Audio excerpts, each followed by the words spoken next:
Tada!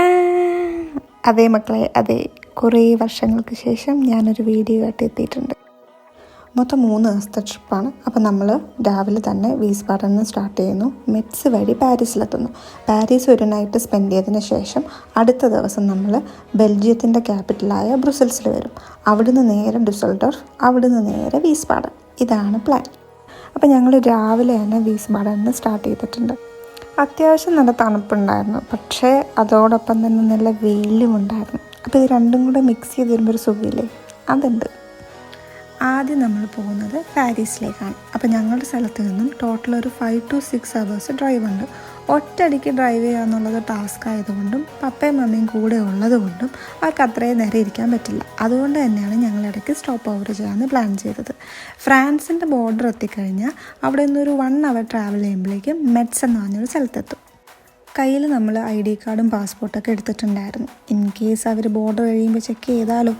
Border അങ്ങോട്ട് കഴിഞ്ഞതും mummy ചോദിച്ചോളൂ, എടാ ഇവിടെ ചെക്കിങ്ങും ടോളൊന്നും ഇല്ലേ? ദേ വന്നു. അതല്ലേലും അങ്ങനെയാണല്ലോ. നമ്മുടെ നാട്ടിലെ പോലെ ടോൾ പോസ്റ്റിൽ ആൾക്കാരൊന്നും ഇരിപ്പില്ല. എല്ലാം സെൽഫായിട്ട് തന്നെ ചെയ്യാം. ക്യാഷ് ഉണ്ടെങ്കിൽ ക്യാഷ് വെച്ച് നമുക്ക് പേയ്മെൻറ്റ് ചെയ്യാം, അല്ലെങ്കിൽ കാർഡ്. പപ്പയും മമ്മിയും വന്നേക്കുന്നത് ഒരാഴ്ചത്തേക്കാണ്. അപ്പോൾ ഈ വന്നേക്കുന്ന ഒരാഴ്ച മൊത്തം നമ്മൾ റൂമിൽ തന്നെ ഇരിക്കുക, അല്ലെങ്കിൽ ഈ പരിസരത്ത് തന്നെ കൊണ്ടുപോകുക എന്ന് പറയുന്നത് അതൊരു സുഖമില്ല. അതുകൊണ്ട് തന്നെ ഞങ്ങൾക്ക് മാക്സിമം സ്ഥലങ്ങളൊന്ന് കവർ ചെയ്താൽ കൊള്ളാമെന്നുണ്ടായിരുന്നു. ഇനി നമ്മുടെ അടുത്ത ടാസ്ക് ഈ കാറൊന്ന് പാർക്ക് ചെയ്യണം. ഈ വീക്ക് ഡേ ആയതുകൊണ്ട് അത്യാവശ്യം നല്ല തിരക്കായിരുന്നു കേട്ടോ. അപ്പോൾ നമ്മൾ പ്രോപ്പറായിട്ടൊരു പാർക്കിംഗ് സ്പേസ് കണ്ടുപിടിച്ചിട്ട് ഒരു 2-3 മണിക്കൂറത്തേക്ക് എന്തോ നമ്മളവിടെ കാറ് പാർക്ക് ചെയ്തു. ഇനിയാണ് നമ്മുടെ മെയിൻ താരം. ഇതാണ് ആ കത്തീഡ്രൽ. ഭയങ്കര ഫേമസ് ആയിട്ടുള്ളൊരു കത്തീഡ്രലാണ്. ഫ്രഞ്ചിൽ ഈ പള്ളിക്ക് വേറൊരു പേരുണ്ട്, പക്ഷെ അത് നമുക്ക് പറയാൻ പറ്റുന്നില്ല. അതുകൊണ്ട് പക്ഷേ കോമൺ ആയിട്ട് ഇതിന് മെറ്റ്സ് കത്തീഡ്രൽ എന്ന് തന്നെയാണ് പറയുന്നത്. 1200-ലാണ് ഇതിൻ്റെ ബിൽഡിങ്ങിൻ്റെ പണി സ്റ്റാർട്ട് ചെയ്തത്. അറൗണ്ട് ഒരു 300 years എടുത്തു ഇത് കംപ്ലീറ്റ് ചെയ്യാനായിട്ട്. എന്തായാലും 300 വർഷം ഹെവി. ഇനി നമുക്ക് ഈ ഒച്ചയും ബഹളമൊക്കെ ഒന്ന് മാറി പള്ളിയുടെ അകത്തോട്ട് കയറാം. ഈ പള്ളിയുടെ അകത്ത് കയറുമ്പോൾ തന്നെ നിങ്ങൾ ശ്രദ്ധിച്ചോണേ, ഞാൻ പല ഷോട്ട് എടുക്കുമ്പോൾ നിങ്ങൾക്ക് കാണാൻ പറ്റും. ലൈറ്റിങ് പല കളറിൽ ഈ ഭിത്തിയിൽ വന്നേക്കുന്നത് കാണാൻ പറ്റും. അതെന്തുകൊണ്ടാണെന്ന് വെച്ചാൽ ഇതിൻ്റെ മെയിനായിട്ടുള്ളൊരു അട്രാക്ഷനാണ് ഈ ഗ്ലാസ് വിൻഡോസ്, പെയിൻറ്റഡ് ആയിട്ടുള്ള ഗ്ലാസ് വിൻഡോസ്. അതിൻ്റെ നാച്ചുറലായിട്ടുള്ള സൺലൈറ്റിൻ്റെ വെട്ടം തന്നെയാണ് റിഫ്ലക്റ്റ് ചെയ്ത് ഉള്ളിലേക്ക് വരുന്നത്. അതുകൊണ്ട് നല്ല ഭംഗി ഇത് മൊത്തത്തിൽ കാണാം. നെക്സ്റ്റ് ടൈം നിങ്ങൾ യൂറോപ്പിലേക്കൊരു ട്രിപ്പ് പ്ലാൻ ചെയ്യുവാണെങ്കിൽ, അതും നിങ്ങളുടെ പേരൻസ് കൂടെ ഉണ്ടെങ്കിൽ ഡെഫിനറ്റ്ലി വിസിറ്റ് ചെയ്യേണ്ട ഒരു കത്തീഡ്രലാണ്. നമ്മുടെ നാട്ടിൽ പണ്ട് കുർബാനയൊക്കെ നടക്കുന്ന സമയത്ത്, പ്രത്യേകിച്ച് സൺഡേ ക്ലാസ്സിന് പോകുമ്പോഴാണ് ഞാൻ നോട്ട് ചെയ്യുന്നത്, ഈ അൾത്താര ബാലന്മാരിങ്ങനെ നൈസായിട്ടൊക്കെ ബാക്കിലോട്ടൊക്കെ പോകാറില്ലേ. എനിക്കെപ്പോഴും എൻ്റെ ആഗ്രഹമായിരുന്നു ഇതിൻ്റെ ബാക്കിൽ പോകണം, അൾത്താരയുടെ ബാക്കിൽ പോകണം, ആ റൂമിൽ എന്താണെന്നൊക്കെ കാണാനൊക്കെ. പക്ഷേ ഈ പള്ളിയിൽ അത് കൂടുതൽ ഈ ഫ്രഞ്ച് പള്ളിയെല്ലാം കാണുന്നത്. അതായത് ഈ അൾത്താരയുടെ ഒരു സൈഡിൽ കൂടെ കയറി മറ്റേ സൈഡിൽ കൂടെ നമുക്ക് ഇറങ്ങാൻ പറ്റും.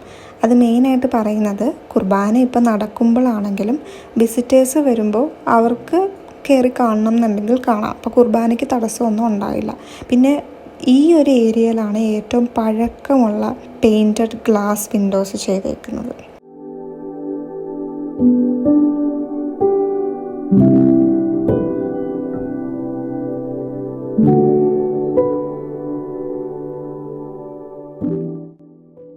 ഈ വലിയ പള്ളിയുടെ ഉള്ളിൽ തന്നെ ചെറിയ അൾത്താരകൾ കാണാം. ഇത് കൂടുതലും പ്രൈവറ്റ് പ്രാർത്ഥനകൾക്കോ അല്ലെങ്കിൽ ചെറിയ കുർബാനകൾക്കോ ഒക്കെ വേണ്ടിയിട്ടാണ് അവരത് യൂസ് ചെയ്യുന്നത്.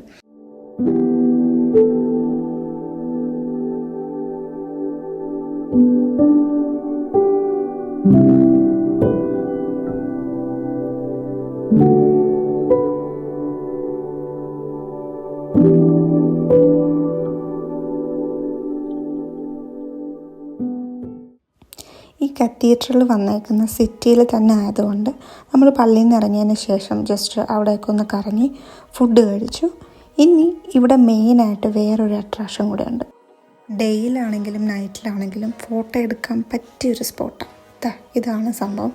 ടെമ്പിൾ നോഫ് അഥവാ ന്യൂ ടെമ്പിൾ എന്നറിയപ്പെടും. ഇത് പ്രൊട്ടസ്റ്റന്റ് ചർച്ചാണ്, പക്ഷേ ഇവിടെ കൾച്ചറൽ ആക്ടിവിറ്റീസും കോൺസേർട്ടും ഒക്കെ നടക്കാറുണ്ട്. പള്ളിയുടെ അകത്ത് നമുക്ക് കയറാൻ പറ്റില്ല. പക്ഷെ ഇതിൻ്റെ സൈഡിൽ തന്നെ വേറൊരു ഗേറ്റ് ഉണ്ട്. ആ ഗേറ്റ് വഴി നമ്മൾ ബാക്കിൽ ചെല്ലുമ്പോഴാണ് ഈ റിവർ വ്യൂ കിട്ടുന്നത്. ഇതാണ് ഇവിടുത്തെ നൈറ്റ് വ്യൂ എന്ന് പറയുന്നത്. രാത്രിയാകുമ്പോൾ ഈ ഫുള്ള് ലൈറ്റും കാര്യങ്ങളെല്ലാം ഈ വെള്ളത്തിൽ റിഫ്ലക്റ്റ് ചെയ്യുമ്പോൾ അതിലും ഭംഗിയാണ് കാണാൻ. പക്ഷെ നമ്മൾ വളരെ കുറച്ച് സമയം മാത്രമേ അവിടെ സ്പെൻഡ് ചെയ്തുള്ളൂ. അതിന് ശേഷം പിന്നെ നമ്മൾ പയ്യെ തിരിച്ചു. ഇവിടുന്ന് നോക്കുമ്പോഴും നമ്മൾ ആ പോയ കത്തീഡ്രലിൻ്റെ ഒരു ചെറിയൊരു ഭാഗം കാണാൻ പറ്റും. ഓക്കെ, അപ്പോൾ ഇനി തിരിച്ച് നമ്മൾ കാർ പാർക്കിംഗ് ഏരിയയിലേക്ക് പോവാണ്. എന്നിട്ട് ഡ്രൈവ് ചെയ്ത് നേരെ പാരീസിലേക്ക്. അപ്പോൾ ഇനി അടുത്ത വ്ലോഗിൽ കാണാം. അതുവരെ ച്യൂസ്.